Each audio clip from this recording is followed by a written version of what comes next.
रजत जी, अब जरा यूपी का हमारे चुनावी मैदान से अलग अलग क्षेत्रों में जो हाल है उसको हमें बताना चाहिए, क्योंकि आपको जानकर आश्चर्य होगा और दर्शकों को भी कि हर रीजन में आप देखेंगे तो 2/3 बहुमत जो है एक किस्म का वो दिखाई देता है हर रीजन के अंदर, चाहे पूर्वांचल हो, अवध हो, वेस्टर्न यूपी हो या फिर रोहेलखंड जहां पिछली बार भी अखिलेश यादव की पार्टी ने बहुत अच्छा किया था। इस बार वहां बीजेपी कैसा कर रही है आपको दिखाएंगे। चलते हैं चुनावी मैदान में। जी सौरभ, इस वक्त की तस्वीर जो 2 से सवा 2 घंटे के रुझान है उसमें 280 से ज्यादा सीटें हो चुकी हैं। अब जिलेवार आपको बता देते हैं कि क्या तस्वीर उभर रही है। यहां पर एक बात बहुत स्पष्ट बता दें कि हम जमीन पे थे, इस तरह की 280 प्लस की उम्मीद हमने नहीं की थी, लेकिन नहीं भूलना चाहिए प्रधानमंत्री मोदी ने यह डायलॉग दिया था, यूपी प्लस योगी उपयोगी यहां साबित हुए हैं। और आपको जिलेवार दिखा देते हैं कि किस जिले में क्या स्थिति है। यहां वाराणसी की तस्वीर देख लीजिए।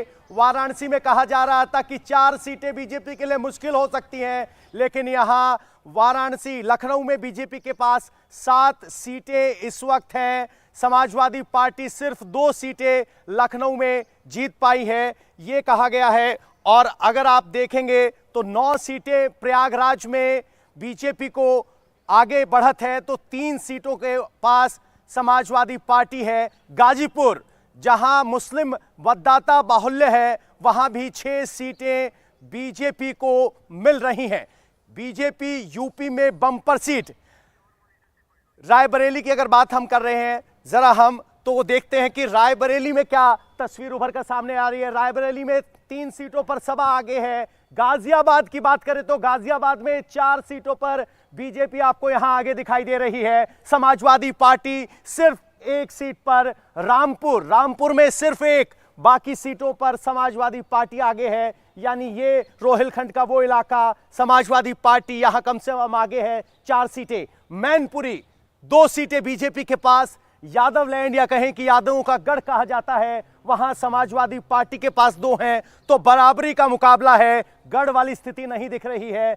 2 सीटें बीजेपी के पास, तो जो सीटें यहां समाजवादी पार्टी के पास हैं, ये मैनपुरी की तस्वीर है।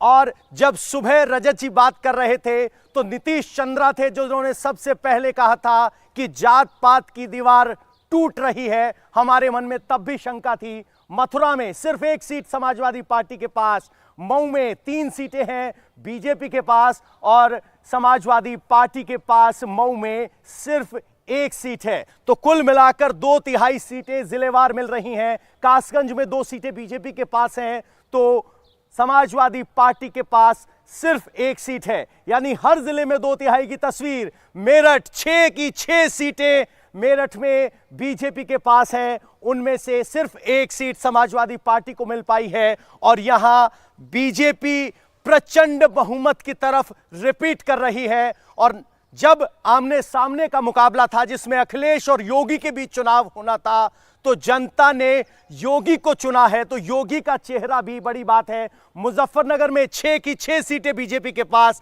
मुजफ्फरनगर वो जिला जहां आरएलडी और समाजवादी पार्टी ने एक भी मुस्लिम चेहरे को टिकट नहीं दी थी, इस डर से कि कहीं वोट बट ना जाए। लेकिन मुजफ्फरनगर जहां दंगे हुए थे, वहां 6 की 6 सीटें यहां बीजेपी को मिल रही हैं। 0 पर है यहां समाजवादी पार्टी। मुजफ्फरनगर वो इलाका है जहां 40% मुसलमान वोटर हैं, इसके बावजूद 6 की 6 सीटें बीजेपी के पास। इटावा में बीजेपी का खाता नहीं खुला है। इटावा, मैनपुरी और ये वो इलाके हैं।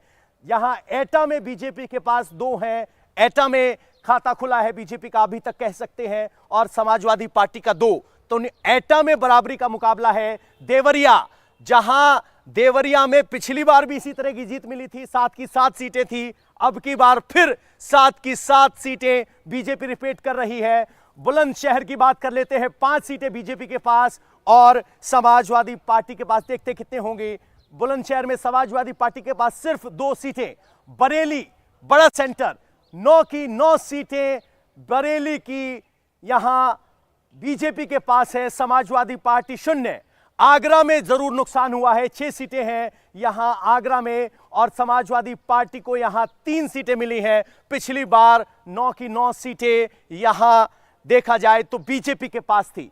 यहां अलीगढ़ की बात कर लेते हैं। अलीगढ़ में 7 सीटें बीजेपी, 0 समाजवादी पार्टी। यह सबसे बड़ी चिंता की बात है कि अलीगढ़ जैसा इलाका जहां मुस्लिम मतदाता बहुल हैं, जाट भी हैं, आरएलडी और समाजवादी साथ आए, लेकिन अलीगढ़ में वो असर नहीं। इसका मतलब जयंत और अखिलेश तो मिले लेकिन जाट वोट नहीं मिले। अमेठी में 2 सीटें बीजेपी के पास, 1 सीट समाजवादी पार्टी के पास, और अगला 4 सीटें अगर मैं देख पाऊं तो अमरोहा में बीजेपी के पास है। अमरोहा वो इलाका जो मुस्लिम बहुल माना जाता है, वहां पर बीजेपी की 4 सीटें आना बहुत मायने रखता है। और रैया में 1 सीट बीजेपी को मिली है तो 2 सीट समाजवादी पार्टी को यहां नजर आ रही हैं। तो कुल मिलाकर अयोध्या जहां राम मंदिर बन रहा है, और राम मंदिर अवध के इलाके के अलावा पूरे यूपी का मामला था, वहां 3 सीटें बीजेपी के पास, 2 सीटें समाजवादी पार्टी के पास।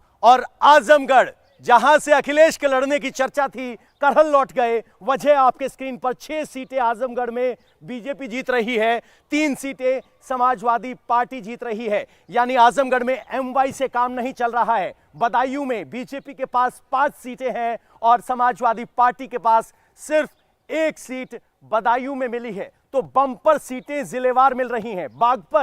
बागपत में बीजेपी अभी 0 पर है। यह पहला ऐसा जिला आया जहां बीजेपी 0 पर है और समाजवादी पार्टी 3 सीट पर आगे है। बहराइच में 7 सीटों पर बीजेपी आगे है और समाजवादी पार्टी 0, यानी 7 की 7 सीटों पर बीजेपी आगे है। बलिया पूर्वांचल का इलाका, 4 सीटें बीजेपी के पास, और यहां 4 में 2 जोड़ लीजिए समाजवादी पार्टी, यानी 2 गुनी बलिया में भी हैं। बांदा की हम बात करें तो बीजेपी के पास बांदा में 3 सीटें यहां मिली हैं, या कहें कि 3 सीटों पर आगे चल रही है। तो समाजवादी पार्टी 1 सीट पर बांदा में सिर्फ आगे है। इसके अलावा बात बाराबंकी की, बाराबंकी में 5 बीजेपी के पास हैं और समाजवादी पार्टी के पास सिर्फ 1 सीट जिस पर वो आगे चल रहे हैं। तो कुल मिलाकर यह तस्वीर पूरे यूपी की, बस्ती 3 सीटें बीजेपी के पास और समाजवादी पार्टी के पास यहां 1 सीट जिस पर वो आगे चल रहे हैं। ये शुरुआती रुझान नहीं, आप कह सकते हैं कि 2 घंटे के रुझान है।